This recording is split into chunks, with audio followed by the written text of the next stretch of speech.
What we learned about UConn football versus Temple, you're locked on.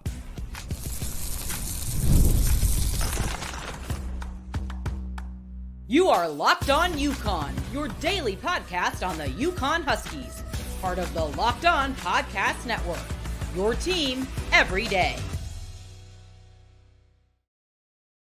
Thanks for making Locked On UConn your first listen every day. We are free and available wherever you get your podcasts and on YouTube, part of the Locked On Podcast Network, your team every day. Before we dive into today's show, I just want to take a quick moment to ask for a small favor. If you're enjoying the content, please take a second to subscribe and follow the audio versions as well, wherever you listen, Spotify, Apple, doesn't matter. It really helps the show grow, and I truly appreciate all of that support.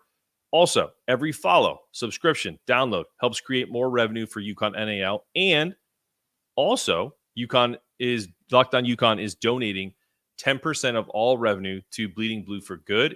And just announced yesterday, we are also giving 10% of our revenue to the Husky Ticket Project. So by supporting this show, you're directly supporting UConn's efforts in the NIL world, as well as sending kids to games and fostering the next generation of Husky fans. So share with your friends, help us grow, and we'll help UConn's NIL and fan base grow with us.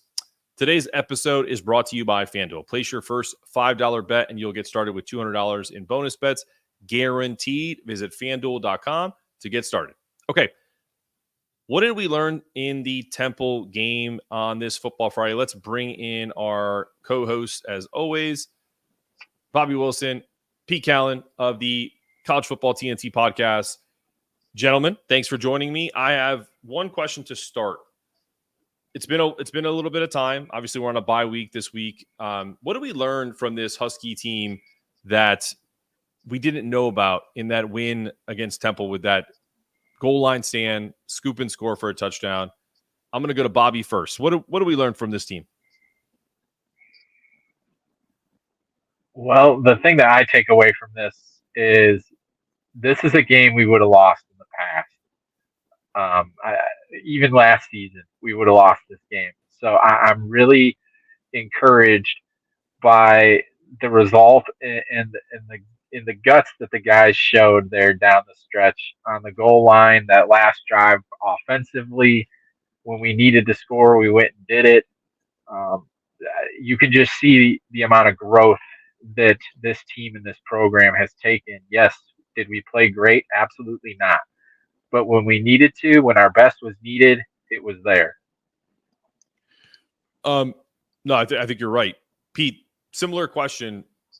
Was this kind of an inflection point in this season? Because for me, I look at this as if Temple walks away with that W, all of the good feelings that we've had about this UConn football program likely gets washed away, even though the defense played pretty well and there was some decent play all around. They struggled, don't get me wrong, but is that win kind of you're going to look back at the season and be like, man, if we didn't pull that out, we would have had a totally different narrative with this football program?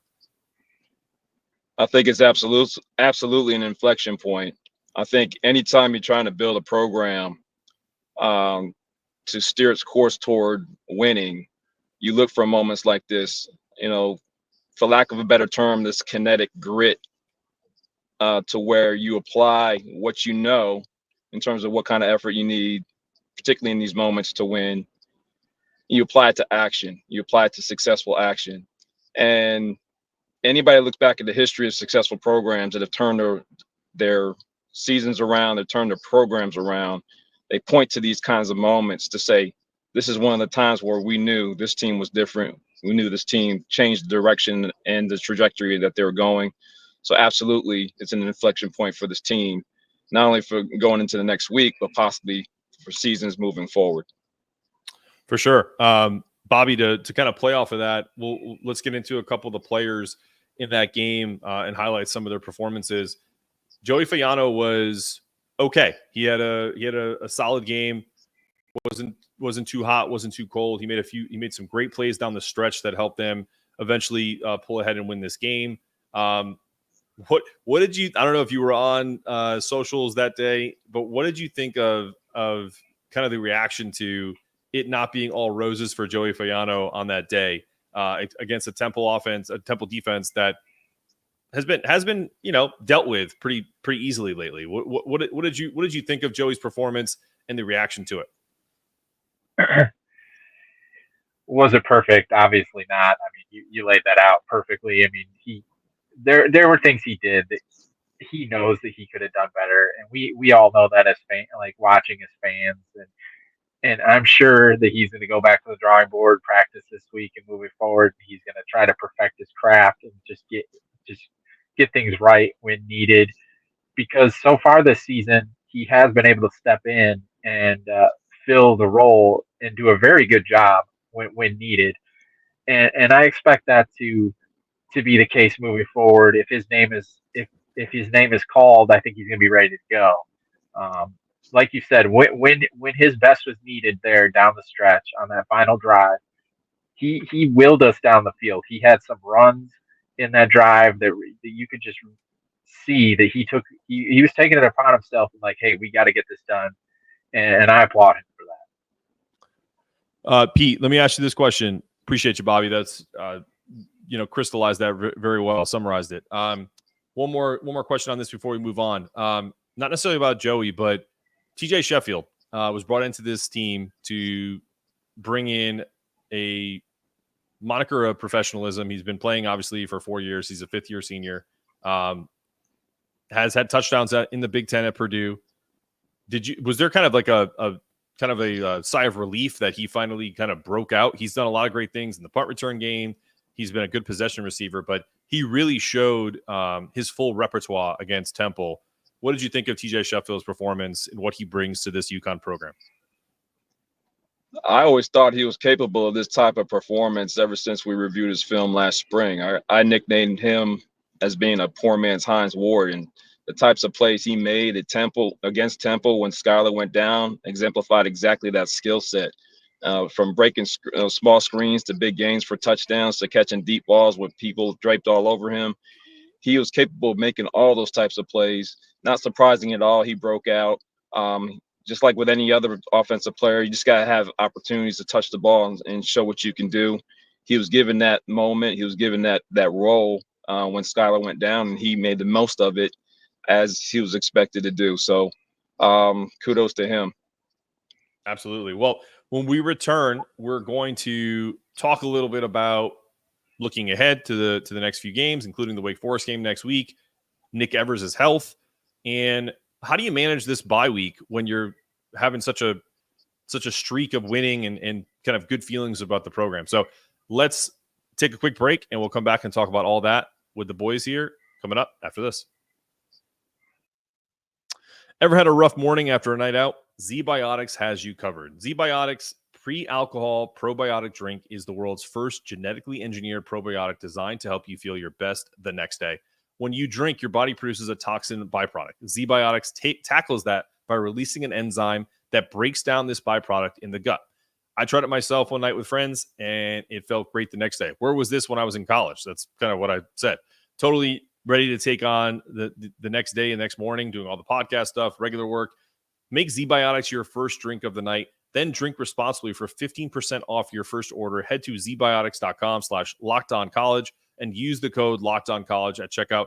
It's backed by 100% money back guarantee, so give it a try today.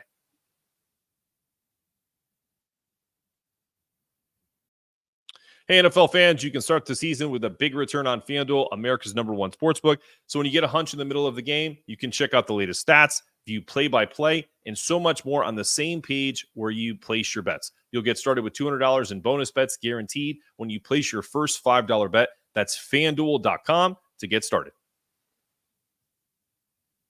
All right, enough with the ads. Let's bring in our co-host this week, every week, Pete and Bobby. What do we think about these next three games? Stop honking your horn. What do we think about these next three games in the respect of you got Wake Forest? This is an ACC opportunity. Let's just start there. I think this is the most important game on the schedule, regardless of what happens the rest of the year, because UConn has a chance against a Wake Forest team that was an ACC champion just a couple of years ago to beat a team at home that probably no one thought they had a shot at the beginning of the season. Now they're like a 3 or 4 point underdog. They actually have a higher percentage of wins based on ESPN's BPI, which I don't really know if that means anything, but I would like to think that this is a really great opportunity to grab an ACC scalp. Your thoughts, Pete? You start first. It's a great opportunity. It's a Power 4 team. It is the biggest game on the season slate. I'm glad they have 2 weeks to prepare for it. This is basically almost a Super Bowl type kind of game for them, especially in terms of elevating profile, gaining respect, and probably in terms of looking at themselves, finding out where they measure up in terms of how they are as a football team with top flight programs. Wake Forest, it won't be a slouch. They beat North Carolina State last week. They're always gritty. They always have an attitude of having to perform because they're the smallest school in the entirety of FBS, only 2,000, 3,000 students at a time. So they always come in with a chip on their shoulder. They're always going to play tough, and it'll be a great measuring stick for the Huskies. Yeah, no, I couldn't agree more. And it's so funny how you say that, because I live in the Triad, and I know you live in North Carolina too, Pete. One of the things about Wake Forest that I think it kind of mirrors what UConn could do with NIL. I know we're a state school and they're a private school, but there's a money ball aspect of the way that they go about getting their players through NIL, through the fact that they have a really good academic standard at Wake Forest. So they try to pride themselves in that they're like a mini Notre Dame, where they're probably not going to get the top flight 5-star because maybe they couldn't get them in from an academic perspective, but they also don't spend a lot of money in NIL compared to other schools, and they're small. So I think there's some similarities there from that perspective, and how strategic you have to be in the NIL game when you have different attributes that you have to hit. Pete, when you think of Wake Forest, what would this a win mean at home against the Demon Deacons next Saturday? It would mean. I'm sorry. Okay. I meant to go to Bobby. Well, like Pete was saying, I mean, this is a huge game. I mean, it's the most important game on our schedule, and I know that the coaching staff is going to say it's the most important game on our schedule because it's the next game. But at the same time, like this is a monumental game, really, because of what it can do to propel our program forward. Like we've said, there's other eyes watching us and watching our football program, especially. Beating a Power 4 program is something that I'm going to say we have to do, and we have to get it done. And because of those eyes that are watching us at other levels, and I think people understand what I'm saying when I say that. So what does this win mean for our program? This win obviously would be huge for the 2024 season. It gets us to 5-2, obviously propels us into a really, really solid place moving forward this season. But I think it's more important in the sense of what it could lead to down the line. Talk about that. You think a win against and then Pete, you can give me your opinion too, but Bobby, you brought it up. I'm going to blame you for it. People give us crap for it. If this is a win against a Power 4 conference, presently constituted, the ACC is still a Power 4. And if UConn gets that win, and they were close against a Duke team that's probably going to be in the upper half of the ACC rankings at the end of the year, you think we re-engage those Big 12 conversations? I think it's certainly possible. Okay, I'm not going to sit there and say if we beat Wake Forest, it's going to propel us into this stratosphere. I mean, Wake Forest is a solid program, but it's not like we went and beat Miami or Clemson or the like. But at the same time, proving that we can not only be competitive in these games, but even win these games is important for these other conferences that could be looking at us, talking to us, whatever it may be. It's important for us to see that not only can we compete, but we can win these games too. Pete, I'm going to let you talk on that for a second, but I want to bring something up and kind of layer this question along with it. Yeah, maybe I think Bobby's pretty spot on there. It's probably not going to do us, an immense good to beat Wake Forest, but it's a step in the right direction. I think it would be huge for us. But I also think when you look at the landscape of college football, Vanderbilt just beat Alabama. There are teams, Arkansas, who's having a down year, beat a supposedly unbeatable Tennessee. So I think what this should tell a lot of fans around the country is that UConn beating a Wake Forest isn't a fluke. It's just a part of kind of the ever-changing landscape of college football, because that, I feel like with NIL and the way things are done now, you can compete with the powerhouses of the SEC, Big Ten, ACC, whether you're an independent, whether you in a bastardized version of the Pac-12, whatever it ends up being, there are options for us going forward. And I think this game could be a reflection of that. It definitely can. I think everything's on the table. I think the players are aware of it. The coaches are aware of it. The players came here to be in games like this and to be a part of a history of trying to elevate this program back to where it was or maybe above. The coaches know the stakes as well. They've been involved with these, conference realignment talks for the last few years. I don't think there's anything else to do or say other than to go out and do it. And if anything, for themselves. I know there's going to be a lot of outside noise, a lot of outside possible observation of what we do. But in the end, it's going to be about what those young men do in those meeting rooms on this bye week to improve. Same with the coaches, and just go out there and perform. It's a huge game, but we got to, like Bobby said, we got to win it. Plain and simple, period. I'm going to play right now. Let's go. Unfortunately, we have to wait a week for this game. So we're going to take a break. And when we return, let's talk about some of the injuries. Nick Evers, Skylar Bell. Hopefully they're nursing those as we speak. And we can talk about how to manage this bye week so we're not getting too high, too low coming off that Temple loss. Let me go pay some bills, and we'll come back with the TNT College Football Podcast, boys, coming up after this. Robinhood Gold. With Robinhood Gold, you don't need a silver spoon to eat up the financial favors of the 1%. Robinhood Gold allows others to get the rates and perks usually reserved for the high society. Now, the resourceful individual with Robinhood Gold can earn the very liberal rate of 4.5% APY on uninvested cash and receive an unlimited 1% deposit bonus and be rewarded with a handsome 3% retirement boost when you open an IRA account. Robinhood Gold provides the privileges of high net worth for any net worth. These generous benefits are now available for only $5 a month.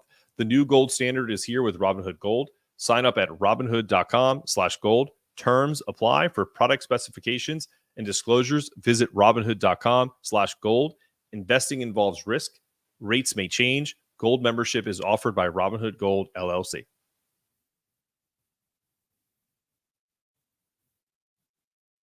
What's up, UConn fans? Get ready to elevate your game day wardrobe. Homefield has just dropped their new Heartland Campus Classic pullovers. Check them out. They're beautiful. They remind you of old starter jackets, but with that Homefield vintage feel, they're perfect for showing off that Husky pride. These pullovers combine comfort with vintage-inspired designs that have you looking and feeling great, whether you're at the game or watching from home.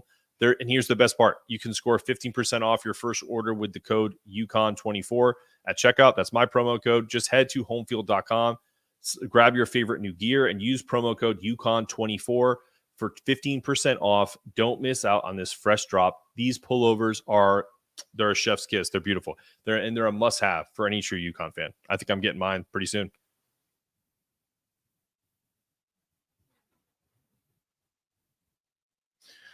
All right, let's bring back the boys, and let's talk about the rest of what's on tap. All right, gentlemen, couple things. We have some pretty key injuries, Nick Evers and Skylar Bell. Let's start with the quarterback first.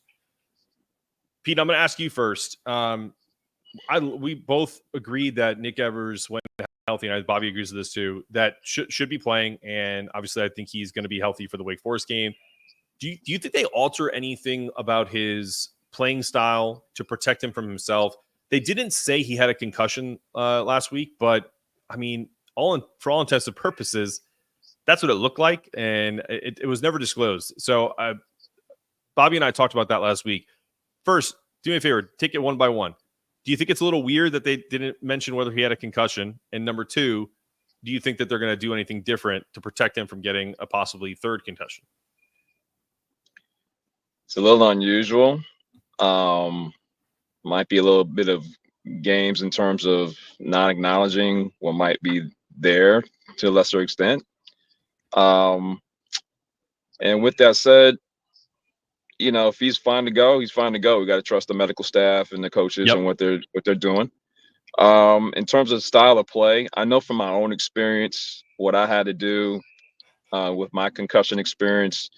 I noticed that it got re-aggravated the minute I hit the same part of my head. So, and I noticed going back in film, Nick had his symptoms aggravated whenever he got the left side of his head hit. So, especially running toward his right with things coming from the inside out, try to attack him, he might be wanting to be leery of that. He can probably be a little bit more aggressive running to his left, seeing as how the sideline will be there to protect him. So those are probably things I would advise him to do in terms of protecting himself. But Coach Moore already said that he's going to advise him to slide no longer and to dive forward to protect himself and avoid those headshots. So that's probably the adjustments you'll see in the game plan with him. Bobby, you agree with that, or do you think? I don't know. I guess it will depend on the way he looks over the next 10 days, or next week or so. But he did practice last week. Like, it wasn't. That's the thing that's so. And Pete, that's one thing that we talked about. It was weird because he didn't play, but he also practiced, and so everyone kind of thought that he was going to play based off of Jim Mora's assertion that he was looking good and he was fine. So we'll leave that there. I don't even want to get into concussion gate. I'm curious though. Do you feel the same way as Pete does, Bobby? I do. I'm always on the side of precaution when it comes to these type of things. You see too many issues that arise when you get more and more of these. And then as a former coach, like, I've had players have injuries that you try and protect by having them doing some other things. Albeit, yes, I coach basketball, and I'm not dealing with concussions per se, but other little injuries that I'm telling my players, hey, let's try and do this so you can avoid potentially trying to get in a bad situation where you might get hurt again. So yeah, I agree with Pete with what he's saying. Okay. Can I just add one thing? Absolutely. Go ahead. It might be that they already have taken the precautions. He might have had a subconcussive hit, but elicited enough to where someone in the training staff might have said, if he can take another week off and be ready for Wake Forest, it might be admissible and advisable to do so. That way you'd have a 2-week window to recover, or possibly 3-week window to recover. And that's what they possibly already, did in terms of trying to take extra precautions to protect him. So it could be along those lines as well. No, it's a great point. Thanks for bringing that up. I think what I would say is, more importantly now, I would assume Nick's going to play next Saturday. Skylar Bell. First off, I didn't think it was a late hit. I thought it was a real dirty hit that happened in that game. It was one of those where it just was a really unfortunate situation. It didn't feel intentional. It just felt really grimy. That's probably the best word I can come up with. Pete, do you think Skylar's going to be ready for next week? And do we know the extent? I always feel like we're in the dark with the injury history of these guys, with the coaching staff, and albeit I don't, that's fine. If they can keep that from the other team, I get it. But do we even know anything about Skylar and if he's going to be ready to play next weekend? I haven't heard anything yet. Has anybody else heard anything about a listed diagnosis? Okay. I saw him. He posted on his own. He posted on his own social media that he was in an air cast, and I bet you I know that that's precautionary, to keep swelling down and everything that goes with it. But I from what I've heard, it's a sprain. I don't know to the extent of it. So we'll see. I mean, he gave it a go and he came back out of the game. So it couldn't have been great. But I also don't think it's, he's out for, a few weeks. Who knows? It depends to the degree of the sprain and where. Right. I suspect it might be a high ankle sprain. If that's the case, if that's a pretty significant injury, even if it's tweaked a little bit. They definitely have the facilities and all the modalities to take care of him and see if he can be ready to go. The fact that they're not saying anything is showing me there's a window of him possibly playing. Even if he doesn't, I got a feeling other receivers are going to start to break out. Again, this is the biggest game of the year. It's against a Power 5 or Power 4 opponent. I think certain players are going to be motivated to have their best games of the year, whether it be Shamar Porter or Josiah Gathings, Azariah, even Brett.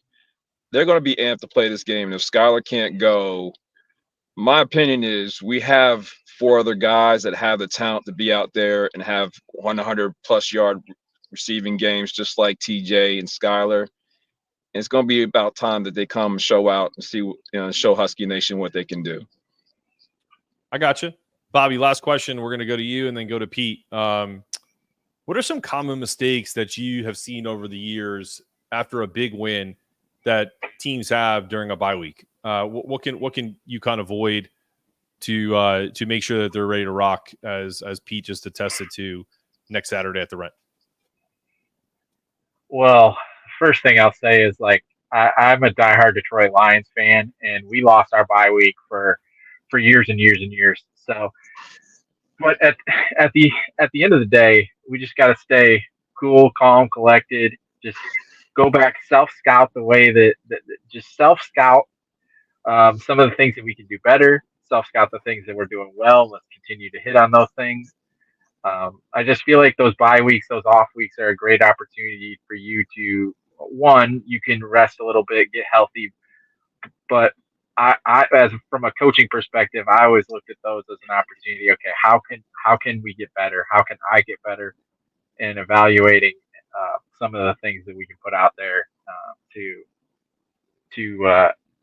make the team better. Okay.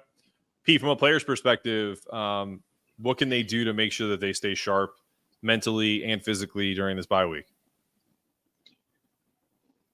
Just keep working on their craft. I mean, I always looked at it as a reset period where you could basically just kind of take a breath for a day or two from the constant grind you've been going through since August up until this point. And like Bobby said, just self-assess what you're doing well, what you need to work on. Know that you have a couple more games throughout the season to work on that and hone that and show that in your performance, and then just go out and work, knowing that you have a couple more days of recovery. So you may go a little bit harder, during that off week, just to kind of push your limits and see where you can go. And then, when game week comes, treat it as any other game week, knowing that you had an extra week to kind of sharpen the sword, so to speak, and then go out and swing it. I love it. Well, listen, you guys are off the hook for predictions this week. You know what we need to do? I'm going to go back for next Friday. I'm going to go back and look at our predictions, and we're going to see where we're at as far as, who is the most right, who is the most wrong. And for the rest of the season, we'll have we'll come up with a bet, like a friendly bet of who ends up winning the wins and losses. And we'll make some rules and some caveats next week. Well, I got to say, I wasn't there last week. Well, then you get a bye. You'd be you got your bye last week. I did think it was going to be a tough game, though. I said on our podcast, we may look at Temple this way, but Temple always looks at us as a rival. They always looked at us as someone that stole their thunder, and it wasn't surprising to me as close as it was. All right. Well, then you were missed, man. I could have used that, so I didn't tell all these idiots to go spend money on FanDuel at like -17, bro. Like that's where we missed you, bro. No comment. I was like, I watched the show, man. Afterwards, I was like, oh no, I should have been on, but hey, I had it happens. I will say I had one person hit me up and go, I think we just found that we have a Zanetto FanDuel curse, and I said, that's fine, man. Don't listen to anything I say. Don't listen to anything. Bet with your own money. Figure it out yourself. But anyway, guys, everybody's adults, man. That's right. Bet at your own risk. Bobby, Right. Pete, this has been another great episode. Really appreciate you guys. Kind of a weird one because it's a bye week, but we at least got to talk about the Temple game and kind of how important this next one is. When we come back next week, we're going to do a deep dive into, like we said, most likely the biggest game of the season for the UConn Huskies against the Wake Forest Demon Deacons. And it's going to be a good one. This has been another episode of Locked On UConn. I'm your host, Mark Zanetto, for Bobby Wilson, Pete Callan, telling you to stay connected, stay locked on, and as always, go Huskies.